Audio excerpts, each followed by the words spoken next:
প্রিয় শিক্ষার্থী বন্ধুরা, এখন আলোচনা করব ঢাকা বোর্ড 2016 সালে যে উইকলি এসেছিল এটি নিয়ে।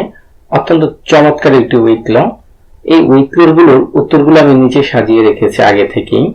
উত্তরগুলো সাজিয়ে রাখার একটি কারণ হচ্ছে তোমরা এই উত্তরগুলো অ্যান্সার শিটে কিন্তু হুবহু এভাবেই পাবা, কিন্তু আমি কেন লিখে রাখলাম আর এই ভিডিওটি বা কেন তৈরি করলাম, এর কারণটি হচ্ছে এই যে উত্তরটি এখানে দেয়া আছে, গেইন দেয়া আছে, কিন্তু এখানে এসে গেইন কেন হলো? এখানে দেয়া আছে সাকসেসফুল, এখানে কেন সাকসেসফুলি হলো? এই যে খুঁটিনাটি বিষয়গুলো, গ্রামাটিক্যাল চেঞ্জ গুলো, এগুলো নিয়ে হচ্ছে আজকের আমার ভিডিওর মূল টপিক। এগুলো তোমাদেরকে বলে দিব। আশা করি যে এইভাবে 8-10টা ভিডিও যদি তোমরা ভালোভাবে মনোযোগ দিয়ে শোনো, তাহলে কেন এই উইকলির মধ্যে এসে এই যে ভার্ব আছে, এখানে অ্যাডজেক্টিভ আছে, এগুলো চেঞ্জ হয়ে যাচ্ছে কেন, এগুলো তোমরা বুঝতে পারবে। আশা করি যে এই ভিডিওটি দেখার পরে তোমাদের আর কোনো সমস্যা থাকবে না। তো চলো কথা না বাড়িয়ে মূল টপিকটি শুরু করে দিই। We have got many positive things during the last century. Last century হচ্ছে গত শতাব্দী, আর পজিটিভ থিংস হচ্ছে ইতিবাচক দিক অথবা বিষয়। গত শতাব্দীতে আমরা অনেকগুলো ইতিবাচক দিক দেখেছি। আশা করি যে লাইনটি বুঝতে পেরেছ। We have dash tremendous advancement in the field of science. Tremendous মানে বিশাল, advancement হচ্ছে অগ্রগতি, আর in the field of science বিজ্ঞানের ক্ষেত্র। এই ফিল্ড দিয়ে অর্থ মাঠ অথবা জমি না, এখানে এই ফিল্ড দিয়ে বোঝাচ্ছে ক্ষেত্র, বিজ্ঞানের ক্ষেত্রে। ঠিক আছে, বিজ্ঞানের ক্ষেত্রে আমরা ব্যাপক অগ্রগতি সাধন করেছি বা অর্জন করেছি। দেখো এখানে গেইন আছে, উত্তরটি এখানে আমি গেইনড লিখেছি। কারণ হচ্ছে কি, আমরা জানি হ্যাভ হ্যাজ হ্যাড অর্থাৎ অক্সিলারি ভার্বের পরে ভার্বের পাস্ট পার্টিসিপল ফর্ম চলে আসে। ঠিক আছে, টেন্স অনুসারে হ্যাভ হ্যাজ হ্যাড এর পরে কি আসবে? ভার্বের পাস্ট পার্টিসিপল ফর্ম। এই জন্য এই গেইন ভার্বটি এখানে গেইনড হয়ে গিয়েছে। আশা করি যে বুঝতে পেরেছো। ফর এক্সাম্পল, উদাহরণস্বরূপ, man has dash landed on the moon. Landed অর্থ হচ্ছে অবতরণ করা, আর মুন অর্থ হচ্ছে চাঁদ। উদাহরণস্বরূপ, মানুষ সফলভাবে কি করেছে? চাঁদে অবতরণ করেছে। সফলতা সাকসেসফুল। দেখো এখানে সাকসেসফুল আছে, কিন্তু আমি এখানে দিয়েছি কি সাকসেসফুলি। কারণটি হচ্ছে কি, দেখো এই হ্যাজ এবং ল্যান্ডেড এই দুটির মাঝখানে একটি অ্যাডভার্ব বসবে। ঠিক আছে, তাহলে সাকসেসফুলের অ্যাডভার্ব সাকসেসফুলি একটা এলওয়াই দিলেই হয়ে যাচ্ছে। আসলে মূলত এই কারণেই সাকসেসফুল থেকে সাকসেসফুলি কথাটি লিখতে পেরেছি আমরা বা লিখেছি। আশা করি যে বুঝতে পেরেছ। He is going to dash our planets. এই প্ল্যানেট তো নক্ষত্র। ঠিক আছে, সে অন্য একটি গ্রহ উদ্ঘাটন করতে চলেছে, মানে এক্সপ্লোর করতে চলেছে। আমরা জানি টু হচ্ছে ইনফিনিটিভ, ইনফিনিটিভের উপরে সবসময় কি বসে? মূল ভার্ব বসে। তাহলে কনটেক্সট অনুযায়ী আমরা এখানে এক্সপ্লোর, ঠিক আছে, উদ্ঘাটন হচ্ছে আবিষ্কার করা। ঠিক আছে, তাহলে এটা আমরা দিতেই পারি, এক্সপ্লোর এক্সপ্লোর রেখে দিয়েছি, কোনো চেঞ্জ করিনি, কারণটা হচ্ছে ইনফিনিটিভ। ঠিক আছে, we had received আমরা অর্জন করেছি dash success in the field of information and technology। আমরা তথ্য এবং প্রযুক্তির ক্ষেত্রে আমরা কি করেছি? একটা সফলতা অর্জন করেছি, মানে বৈপ্লবিক সফলতা অর্জন করেছি। এখানে দেয়া আছে বৈপ্লবিক, দেয়া আছে রেভুলেশন, কিন্তু আমরা উত্তরে লিখে রেখেছি রেভুলেশনারি। কারণটি কি? কারণটি দেখো আমি বলে দিই। এই সাকসেস হচ্ছে নাউন, এই নাউনকে মডিফাই করার জন্য আমাদের একটি অ্যাডজেক্টিভ প্রয়োজন হয়।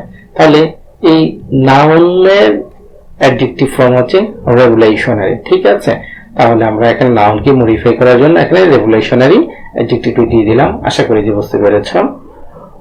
Now we can dash to any part of the world in a second। অর্থাৎ এখন আমরা কি করতে পারি? এক সেকেন্ডের মধ্যে, মানে মুহূর্তের মধ্যে আমরা পৃথিবীর যে কোনো অংশেই যোগাযোগ করতে পারি। ঠিক আছে, তো যোগাযোগ ইংরেজি কি? কনটেক্সট অনুসারে আমরা এখানে দিতে পারো কমিউনিকেট। এই যে দেখো এখানে কমিউনিকেশন দেয়া আছে, কিন্তু আমরা তো জানি এই ক্যান হচ্ছে একটি মডেল ভার্ব, মডেল ভার্বের পরে সবসময় মূল ভার্ব বসে, তার মানে কমিউনিকেশন এখানে লেখা যাচ্ছে না, কারণটা হচ্ছে কি মডেল ভার্ব। তাহলে কমিউনিকেশনের মূল ভার্ব হচ্ছে communicate. Now we can communicate, এখন আমরা যোগাযোগ করতে পারি to any part of the world, পৃথিবীর যে কোনো অংশে, ইন এ সেকেন্ড, মানে মুহূর্তের মধ্যে, 1 সেকেন্ডের মধ্যে না, অর্থাৎ হচ্ছে মুহূর্তের মধ্যে, ঠিক আছে। The world has become a dash village, তাহলে পৃথিবী এখন একটা বৈশ্বিক গ্রামে পরিণত হয়েছে। আশা করি যে বুঝতে পেরেছো। তাহলে বৈশ্বিক ইংরেজি কি? গ্লোবাল। এখানে দেয়া আছে গ্লোব, কিন্তু আমরা এখানে লিখেছি গ্লোবাল। কারণটা কি? কারণটা হচ্ছে আর্টিকেল এবং নাউনের মাঝখানে সবসময় একটি অ্যাডজেক্টিভ বসে, তাহলে গ্লোবাল অ্যাডজেক্টিভ হচ্ছে গ্লোবাল। আশা করি যে বুঝতে পেরেছো। No nation is dash from other countries. No nation is, কোন জাতি কিনা অন্য দেশ থেকে আলাদা বা পৃথক না, বা একা নয়। এখানে দেখো দেয়া আছে, তাহলে একা ইংলিশটা এখানে দেয়া আছে আইসোলেট, ঠিক আছে, কিন্তু আমরা এখানে দিয়েছি isolated. No nation is isolated. দেখো এখানে ইজ এর পরে ভার্বের সবসময় ভার্বের পাস্ট পার্টিসিপল ফর্ম বসাবো আমরা, কারণ হচ্ছে কি এটি একটি প্যাসিভ বাক্য, আর প্যাসিভ বাক্যে সবসময় এম, ইজ আর ওয়াজ এর পরে ভার্বের পাস্ট পার্টিসিপল ফর্ম বসে, যার কারণে প্যাসিভ বয়ে যে আমরা কি লিখতে পারবো?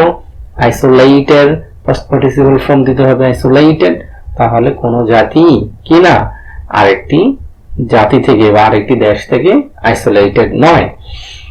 One country dash to help other countries, একটি দেশ আরেকটি দেশের বিপদের সময়, ঠিক আছে, তাহলে বিপদের সময় তারা সাহায্য করতে এগিয়ে আসে, ঠিক আছে। আমরা পরে এই অংশটি পরে পড়বো, এখানতে আগে মিলাই।